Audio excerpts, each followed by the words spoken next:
Startup और business books की दुनिया में अगर कोई बुक सिलिकॉन वैली माइंडसेट को रिप्रेजेंट करती है तो उसमें एक इंपॉर्टेंट नाम आता है 0 to 1।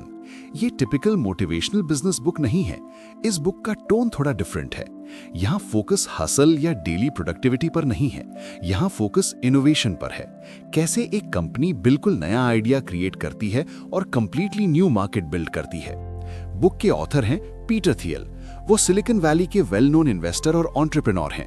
उन्होंने पेपाल को फाउंड की थी और अर्ली स्टेज पर फेसबुक में इन्वेस्ट भी किया था। उनका एक्सपीरियंस स्टार्टअप वर्ल्ड में काफी डीप है, इसीलिए बुक का पर्सपेक्टिव थ्योरेटिकल नहीं लगता, ये एक इनसाइडर व्यू पॉइंट जैसा फील होता है। बुक का मेन आइडिया टाइटल से ही क्लियर हो जाता है। 0 to 1 का मतलब है समथिंग न्यू क्रिएट करना। ऑथर कहते हैं कि दो तरह की प्रोग्रेस होती है, एक हॉरिजॉन्टल प्रोग्रेस और एक वर्टिकल प्रोग्रेस। हॉरिजॉन्टल प्रोग्रेस का मतलब है एग्जिस्टिंग आइडिया को कॉपी करना और स्केल करना। वर्टिकल प्रोग्रेस का मतलब है बिल्कुल न्यू आइडिया क्रिएट करना। एग्जाम्पल सिंपल है, अगर कोई रेस्टोरेंट चेन एक सिटी से दूसरे सिटी में ओपन होती है, ये हॉरिजॉन्टल प्रोग्रेस है। लेकिन अगर कोई कंप्लीटली न्यू टेक्नोलॉजी इन्वेंट होती है, ये वर्टिकल प्रोग्रेस है। ऑथर के according real innovation vertical progress से आती है। बुक का एक बोल्ड क्लेम है। ऑथर कहते हैं कि कंपटीशन हार्मफुल होता है। बिजनेस वर्ल्ड में लोग यूजुअली बोलते हैं कंपटीशन हेल्दी होता है, लेकिन पीटर थियल कहते हैं कि सक्सेसफुल कंपनीज कंपटीशन अवॉइड करती हैं, वो मोनोपोली क्रिएट करने की कोशिश करती हैं। ये आइडिया कंट्रोवर्शियल लग सकता है, लेकिन ऑथर इसे एक्सप्लेन करते हैं। अगर एक मार्केट में बहुत कंपनी सेम प्रोडक्ट सेल कर रही हैं, तो प्रॉफिट लो होता है, कंपनीज प्राइस रिड्यूस करती हैं और सर्वाइवल स्ट्रगल स्टार्ट हो जाता है। लेकिन अगर एक कंपनी यूनिक प्रोडक्ट बनाती है जिसका स्ट्रॉन्ग एडवांटेज है, तो वो मार्केट डोमिनेट कर सकती है। एग्जाम्पल के लिए गूगल को देखा जा सकता है। सर्च इंजन मार्केट में गूगल का डोमिनेंस स्ट्रॉन्ग है, इसलिए कंपनी हाई प्रॉफिट जनरेट करती है। ऑथर इस टाइप के डोमिनेंस को मोनोपोली बोलते हैं। बुक का एक और इंटरेस्टिंग कॉन्सेप्ट सीक्रेट्स का आइडिया है। ऑथर कहते हैं कि वर्ल्ड में अभी भी बहुत सीक्रेट्स एग्जिस्ट करते हैं। सीक्रेट्स का मतलब हिडन अपॉर्चुनिटीज। अगर कोई एंटरप्रेन्योर ऐसा इनसाइट डिस्कवर करे जो दूसरे लोग इग्नोर कर रहे हैं, तो वो न्यू कंपनी बिल्ड कर सकता है। ये आइडिया थॉट प्रोवोकिंग है। ऑथर रीडर्स को एनकरेज करते हैं कि वो कन्वेंशनल थिंकिंग को चैलेंज करें। अगर सब लोग एक ही डायरेक्शन में मूव कर रहे हैं, तो शायद अपॉर्चुनिटी ऑपोजिट डायरेक्शन में हो सकती है। बुक का टोन कॉन्फिडेंट है, कभी-कभी एग्रेसिव भी लगता है।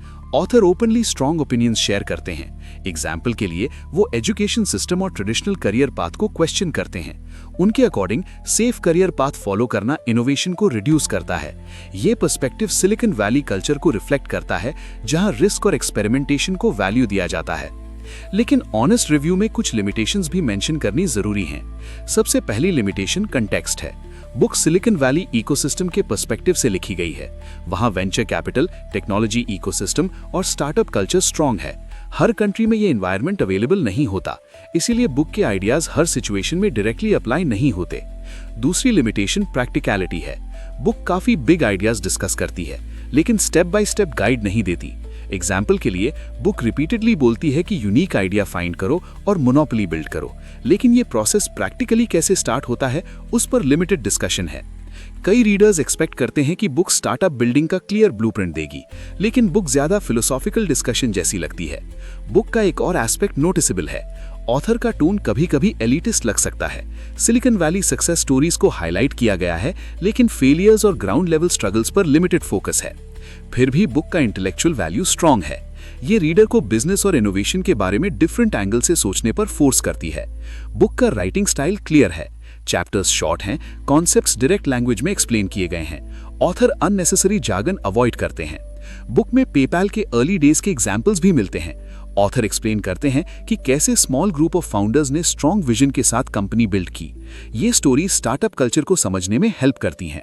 बुक का एक और strong idea long term thinking का कॉन्सेप्ट है। ऑथर कहते हैं कि सक्सेसफुल फाउंडर्स फ्यूचर के बारे में क्लियर विजन रखते हैं, वो सिर्फ शॉर्ट टर्म प्रॉफिट पर फोकस नहीं करते। ये माइंडसेट डिफरेंस क्रिएट करता है। अगर कंपनी लॉन्ग टर्म इनोवेशन पर फोकस करे, तो वो सस्टेनेबल एडवांटेज बिल्ड कर सकती है। लेकिन बुक का एक ड्रॉबैक ये है कि कभी-कभी आइडियाज ओवर सिंप्लीफाइड लगते हैं। मोनोपोली अचीव करना एक्सट्रीमली डिफिकल्ट प्रोसेस होता है।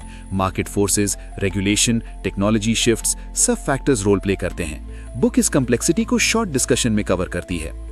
अब फाइनल वर्डिक्ट की बात करते हैं। 0 to 1 एक यूनिक बिजनेस बुक है। ये टिपिकल स्टार्टअप मैनुअल नहीं है, ये इनोवेशन और एंटरप्रेन्योरशिप पर फिलोसॉफिकल पर्सपेक्टिव देता है।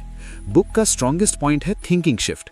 रीडर को एनकरेज किया जाता है कि वो कॉपी कल्चर से बाहर निकलें और ओरिजिनल आइडियाज के बारे में सोचें। लेकिन प्रैक्टिकल गाइडेंस लिमिटेड है और बुक का पर्सपेक्टिव सिलिकॉन वैली एनवायरनमेंट पर हेविली डिपेंडेंट है। अगर कोई रीडर एंटरप्रेन्योरशिप और इनोवेशन के बारे में बिग पिक्चर अंडरस्टैंडिंग चाहता है तो ये बुक वैल्यूएबल है। लेकिन अगर कोई reader detailed startup building guide expect कर रहा है तो बुक थोड़ी एब्स्ट्रैक्ट लग सकती है। सिंपल वर्ड्स में बोलें तो बुक का कोर मैसेज क्लियर है। रियल प्रोग्रेस तब होती है जब कोई इंसान या कंपनी कुछ ऐसा क्रिएट करती है जो पहले एग्जिस्ट नहीं करता था। कॉपी करना इजी होता है, ओरिजिनल बनाना डिफिकल्ट होता है, और वही डिफिकल्टी रियल इनोवेशन का सोर्स होती है।